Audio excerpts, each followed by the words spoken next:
नमस्कार दोस्तों, मैं आदित्यपुर आप सबका स्वागत करता हूं एबी न्यूज़ पर। और आज हमारे साथ जुड़ चुके हैं एक ऐसे शख्स जो मुझे तो शायद परिचय देने की ज़रूरत नहीं है, लेकिन ये ऐसे हैं भाई, इन पर एक मैं क्वेश्चन ही ऐसा स्टार्ट कर रहा हूं जो आप सबके मन को कुचेद रहा है कि ये इन पे टैग लगा दिया है यहाँ के जो हल्के के लोग हैं उन्होंने कि ये बाहरी है। हल्के के लोगों ने जो भी कि आप मानिए कि भाई सबसे बड़ा पहला सवाल उठता है कि इनको वोट देने के, अगर जो भी कांग्रेस को वोट देना चाहते हैं तो वो पहला सवाल पूछते हैं प्रदीप नरवाल बाहर से हैं।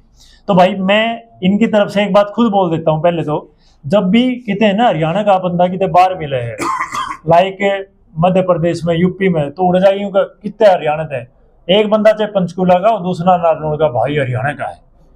तो जब वो इतनी दूर होके अगर बाहरी नहीं है, इनकी साइड से मैं जवाब दे रहा हूँ, बाकी तो इन बात करेंगे, तो वो जब बाहरी नहीं है तो ये तो शायद 40 किलोमीटर दूर से सर, तो मुझे नहीं लगता। बाकी इनसे पूछेंगे भाई, कोई यूँ नहीं है, मैं फेवर ले रहा हूँ। तो सबसे पहले आपका बहुत बहुत स्वागत है सर। शुक्रिया भाई, थैंक यू। और आपने इतने बिजी शेड्यूल में से अभी रात के बज रहे हैं 1, तो सबसे पहले तो ये पूछना चाह रहा हूँ, क्या माहौल चल रहा है, थकान कैसे मैनेज कर पा रहे हो? ये अच्छा चुनाव चल रहा है, भवानी खेड़ा की जनता का प्यार मिल रहा है, बुजुर्गों का प्यार मिल रहा है, युवा साथियों का साथ मिल रहा है।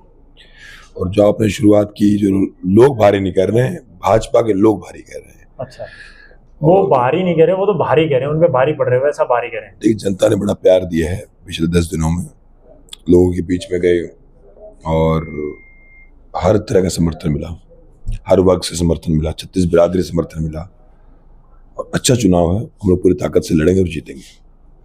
सबसे बड़ा सवाल बस यही है मन में लोगों के, तो उसका डाउट क्लियर कर दीजिए। मेरे से अगर 10 लोग मिले हैं तो उसमें से 8 यही पूछ रहे हैं कि आपको वोट देने में थोड़ा सा वो हिचकिचा रहे हैं, तो उन वोटर्स के लिए क्या संदेश रहेगा कि ये भाई आपको, कई तो ये कह देते हैं सीधे मेरे मुंह पे, जो बात है कैंडिडेट बोल रहा हूँ कि प्रदीप भाई ने तो न्यू भी ना बेरा, गांव कितने होंगे, प्रदीप भाई ने तो और की समस्या नहीं बेरा, ये है वो है। तो ये आप ये क्या संदेश देंगे कि उन वोटर्स के? देखिए, मुझसे पहले भी हम विधायक रहे हैं, मेरे बाद भी रहेंगे जी। जो मेरे से पहले रहे उसी हल्के के हम, गांव गांव का पता है, 1-1 किलोमीटर का पता है, 1 इंच का पता है। पर फिर भवानी खेड़ा इतना पिछड़ा हुआ क्यों है? अगर किसी बात का मापदंड ये है कि वो उस हल्के में इतने साल रहा है और मुझे पार्टी ने आके चुनाव लड़ने के लिए कहा है, मैं तो सेवक के तौर पर हल्के में आया हूँ, सेवा करने के लिए आया हूँ, काम करने के लिए आया हूँ। और मापदंड किसी हल्के में रहना ही, अगर उसमें लगता है कि उसको ये पता है कि भाई ये चीज यहाँ उसमें ज्यादा पता है, तो हल्का फिर पिछड़ा हुआ क्यों है? विधायक तो मेरे से पहले बीजेपी के 10 साल थे, वो तो गांव में कंस्टिट्यूंसी के अंदर है, तब भी हल्के का विकास नहीं हुआ। और जहाँ मेरे गांव का सवाल है, मेरे गांव 40 किलोमीटर है, यहाँ सारी रिश्तेदारियाँ मेरी हैं, सब कुछ है। और कथूरा मेरी जन्मभूमि है, भवानी खेड़ा मेरी कर्मभूमि बनेगी, और कर्मभूमि के लिए काम करेंगे। काम करने की मैं नीयत से आया हूँ और मुझे बड़ा अपार समर्थन मिला है, सबका प्यार मिला, समर्थन मिला, आशीर्वाद मिला। और मैं एक विचार के साथ आया हूँ, वो विचार है इस हल्के की जनता के जीवन में बदलाव का। सिर्फ चुनाव लड़ने का विचार नहीं है, जनता के जीवन में बदलाव आना चाहिए, यही राजनीति के मायने हैं। अगर राजनीति के मायनों में लोगों के जीवन में परिवर्तन नहीं आता तो जीवन में राजनीति करने का फायदा क्या है?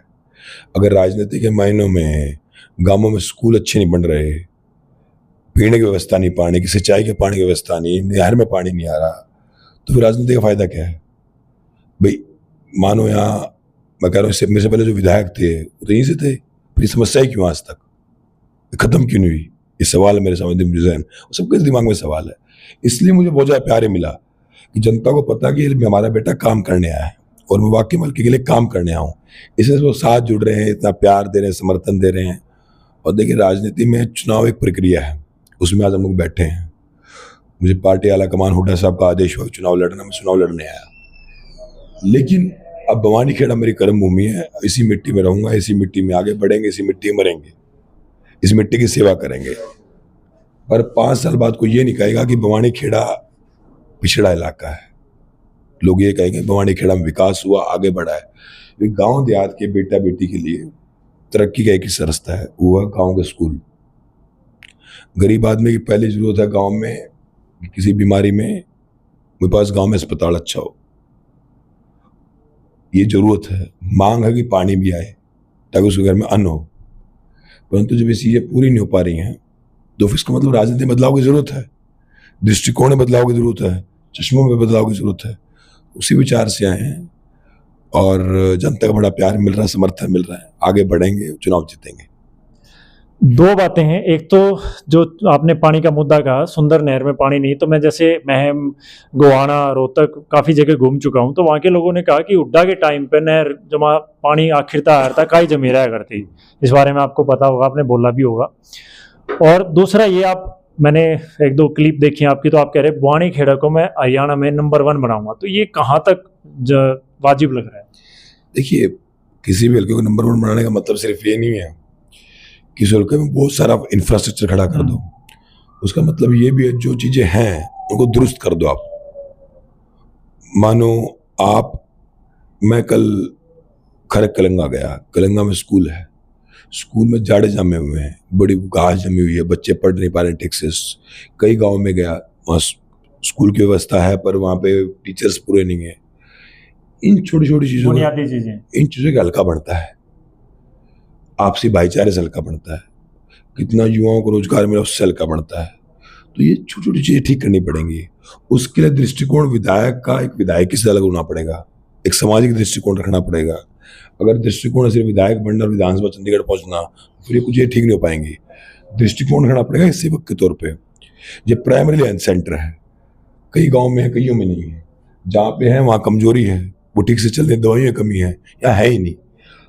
ये अपने देश के लोकतंत्र में हर आदमी का, हर व्यक्ति का ये अधिकार है कि उसको अच्छी शिक्षा और चिकित्सा मिले। इसलिए हम सरकारें चुनते हैं, वरना राजशाही कौन सी बुरी थी। लोकतंत्र का पहला मायना है कि हर इंसान को शिक्षा और चिकित्सा अच्छी मिले। अगर वही सरकार नहीं दे पा रही है तो फिर कुछ न कुछ तो बदलाव की जरूरत है। और हरियाणा देखो, 4 से 14 में हरियाणा में बड़ा विकास हुआ था। 4 के अंदर हरियाणा में टेलीफोन और संचार क्रांति थी देश में, पर उस लेवल पे नहीं थी। 14-24 का स्केल अलग है, इसमें हरियाणा पीछे रह गया क्योंकि खट्टर जी के दिमाग में विचार नहीं था। नायब जी के विचार, नायब जी नए बने हैं, खट्टर जी के दिमाग में वो था ही नहीं विचार कि तरक्की कैसे करनी है, खुशहाली कैसे आनी है। दिमाग में सिर्फ विधायक बनना, राजसत्ता में रहना तो कुछ नहीं हो पाएगा। थोड़ा उससे अलग सोचना पड़ेगा, रोजगार के बारे में सोचना पड़ेगा, किसान के बारे में सोचना पड़ेगा, नहरों के पानी के बारे में सोचना पड़ेगा और संजीदगी से सोचना पड़ेगा, सिर्फ करना पड़ेगा। मैं अगला सवाल ये पूछना चाह रहा हूँ कि जैसे आप कह रहे हैं कि भाई विकास इस तरीके से मापा जाएगा शिक्षा और स्वास्थ्य को लेकर, तो जो अब एक कांग्रेस की लहर चली हुई है, तो आपको कितना सही लग रहा है कि उसमें हम 90 में से कितनी सीटें ला पाएंगे, या आपको पूर्ण बहुमत दिख रहा है? क्या कुछ आपके अनुमान के हिसाब से? कांग्रेस का 2-3 बहुमत आने वाला है, 90 में से 60 कम से कम इतिहास रचने वाले हैं। 70 सीटें भी आ जाए। हरियाणा में लहर है, दीपेंद्र जी ने बहुत मेहनत की। हरियाणा पिछले 1 दशक में हुड्डा साहब के नेतृत्व में हमारी सरकार बनेगी और वो सरकार में मुझे पूर्ण विश्वास है कि 500 रुपये के सिलेंडर के साथ साथ 6,000 बुढ़ापा में पेंशन, 2,000 महिलाओं को 300 यूनिट फ्री बिजली के साथ साथ एक भाईचारे की भावना है कि हरियाणा की मूल भावना भाईचारे की है। उस सरकार में युवाओं के लिए न्याय है। कई बार क्या होता है, कैसे लीडर होते हैं, ऐसे सियासत में लोग होते हैं जो एक स्टेट की इकोनॉमी बढ़ाते हैं, अर्थव्यवस्था बढ़ाते हैं, उनमें सब लोग खुशहाल हो जाते हैं। कुछ लोग अर्थव्यवस्था के चारों ओर सांप की तरह लिपट जाते हैं और ना अर्थव्यवस्था बढ़ती है ना नौकरी मिलती। उस तरह भाजपा काम करती है। ये अच्छा बोल दिया आपने, नौकरी का शब्द। तो मैं आपके माध्यम से जानना चाहता हूँ, बच्चे इतनी बुरी तरह भटक रहे हैं पिछले कुछ दिनों से, सीटी का मुद्दा आपसे अछूता नहीं होगा। दीपेंद्र हुड्डा जी जहाँ भी जा रहे हैं बस यही मुद्दा उठ रहा है कि कांग्रेस, मतलब बीजेपी जो सरकार नौकरी नहीं दे पाई उससे कांग्रेस वाले मांग रहे हैं, दीपेंद्र हुड्डा जी कह रहे हैं। तो इस बारे में आप क्या कहना चाहेंगे कि नौकरियों के लिए जो भाजपा ने परेशान किया बच्चों को सीटी के लिए कुछ? देखिए, भाजपा ने हर वर्ग को परेशान किया। सीटी का मुद्दा हो या किसानों का मुद्दा हो, पिछड़े समाज का मुद्दा हो, दलित समाज का मुद्दा हो या अगड़े समाज का मुद्दा हो। अब एक बात समझिए आप, भाई बच्चा किसी बिरादरी का हो, चाहे ब्राह्मण हो, चाहे राजपूत हो, चाहे जाट हो, यादव हो, गुजर हो, कुमार, लोहार, छिंबी, नाई या SC बिरादरी का हो, उसको अगर वो लोकतंत्र में जी रहे, सबको नौकरी का अधिकार है अगर वो उस लायक है। पर यहाँ बहुत सारे लायक बच्चे पिछले 5 साल से धरने प्रदर्शन में बैठे हैं, कुछ अग्निवीर के खिलाफ बैठे हैं, कुछों की भर्ती रुक गई है। जो बच्चे लाइब्रेरी में पढ़ने चाहिए सड़कों पर हैं। मैं वही कह रहा हूँ, कुछ अग्निवीर के, अब कुछ फौजी जो देश की सेवा के लिए बने थे, हमारे बहुत सारे फौजी भाई, भिवानी सैनिकों की धरती है, वो लोग आज अग्निवीर के खिलाफ लड़ रहे हैं। जो एनर्जी देश की रक्षा में लगनी चाहिए थी, वो तो पहली लड़ाई तो अपनी सरकार से लड़नी पड़ रही नौकरी के लिए। तो दुर्भाग्यपूर्ण है। सरकार को सोचना चाहिए और नीति ऐसी बनानी चाहिए जिससे वाकई में युवाओं का कोई भला हो, देश आगे बढ़े। और देश आगे तब बढ़ेगा जब गांव का जन जन, हर बिरादरी, हर जाति का बच्चा, गरीब घर के बेटे बेटी आगे बढ़ेंगे और सबकी लोकतंत्र के अंदर हिस्सेदारी होगी। बीजेपी के कुछ नेता, मंत्री और विधायक हैं जिनको गांव में घुसने तक नहीं दिया जा रहा, तो उसके बारे में कोई टिप्पणी? मैं उस बारे में कुछ नहीं कहूँगा। देखिए, मेरा कहना ठीक है, कैंपेन करें, सबने कैंपेन करें, सबको अपने कैंपेन का अधिकार है, लेकिन भाजपा की करतूतें बड़ी नकारी रही हैं पिछले 10 सालों में और अब भी हैं। क्योंकि कोई भी नीति निर्धारित हो, भाई युवाओं के लिए नीति बनाई, अग्निवीर के युवा खिलाफ थे, किसानों के लिए नीति बनाई, किसान खिलाफ थे, तो कोई नीति किसी से डिस्कस करके बढ़े। भाई आर्मी का जनरल अगर इस बात के साथ नहीं है अग्निवीर योजना निकालनी है तो निकाल क्यों रहे हो? किसान इस बात के साथ नहीं है कि आप किसान में नया बिल लेके आ रहे हो तो निकाल पे बना क्यों रहे हो? जो भी स्टेक होल्डर्स हैं, आप उन्हीं से नहीं पूछ रहे। वो तुगलगिरी आचा था भारत के अंदर, जिन्हें भारत में कभी ये वाले सिक्के चला दी, वो वाले सिक्के चला दी, वही नरेंद्र मोदी जी, तो वही खट्टर साहब थे कि उनको जनभावना से कोई लेना देना नहीं था, उनको फरमान देने थे। जनभावना भी बीजेपी के खिलाफ है। इन्होंने मुख्यमंत्री बदले, अध्यक्ष बदला, विधायक बदले, पर जनता अब सरकार बदलेगी। क्या बात है। मेरे एक साथी बैठे यहाँ, कुलबीर जी, इन्होंने एक बात बोली थी, तो मैं उनकी बात आपके सामने रखूँगा। सुझाव है कि इन्होंने कहा था कि कोई अगर MLA 5 साल में 5 साल होते हैं, अगर वो एक हफ्ते में या महीने में भी एक गांव का दौरा करे तो उसके सारे गांव के नंबर इतनी बार आ जाएंगे तो शायद उसे वोट मांगने तक की जरूरत ना पड़े, इतने काम हो जाएंगे। आप क्या कहेंगे इस बारे में? देखिए, विधायक की नीयत ठीक होनी चाहिए, तो विधायक पूरे हल्के का भला कर सकता है। पहली बात है नीयत की। अगर नीयत में उसके है ये विचार, कहीं को विधायक ही बनना होता है, सिर्फ विधायक बन के विधानसभा बैठना होता है, विधानसभा जाना होता है। अधिकतर को दिमाग में क्यों जाता है विधानसभा में घुसना है, पर क्यों घुसना कहीं को नहीं पता होता। कांग्रेस राज में हम खुशनसीब ऐसे विधायक हमारे हैं, ऐसे लीडर हमारे पास जिनको अपने हल्के की फिक्र है। भाजपा में तो क्या था, भी 10 साल पीछे इनकी वेव थी, तो जिसको वो बिठाया वो बैठ गया विधानसभा, तो ये पता नहीं विधानसभा में करना क्या है, ये फर्क है। तो कांग्रेस पार्टी जीतेगी पूरी ताकत से, 2 तय बहुमत से हम लोग आएंगे, उड़ासा को नेतृत्व से सरकार बनेगी। लास्ट सवाल, आपने 2018 में, अगर मैं गलत नहीं हूँ तो 18 में कांग्रेस ज्वाइन करी थी, 2018 में, तो किस सोच के साथ करी थी?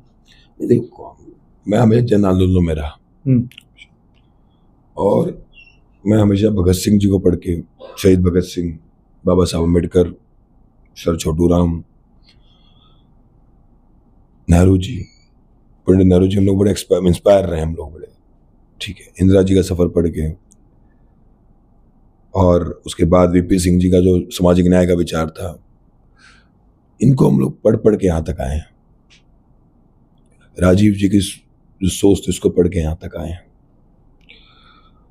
और मेरा मानना ये है कि जब हम लोग यूनिवर्सिटी पॉलिटिक्स से स्टूडेंट आए थे, मेन स्ट्रीम पॉलिटिक्स में, तो बदलाव की सोच के लेके आए थे और अब बदलाव की सोच को लेकर आगे बढ़ रहे हैं।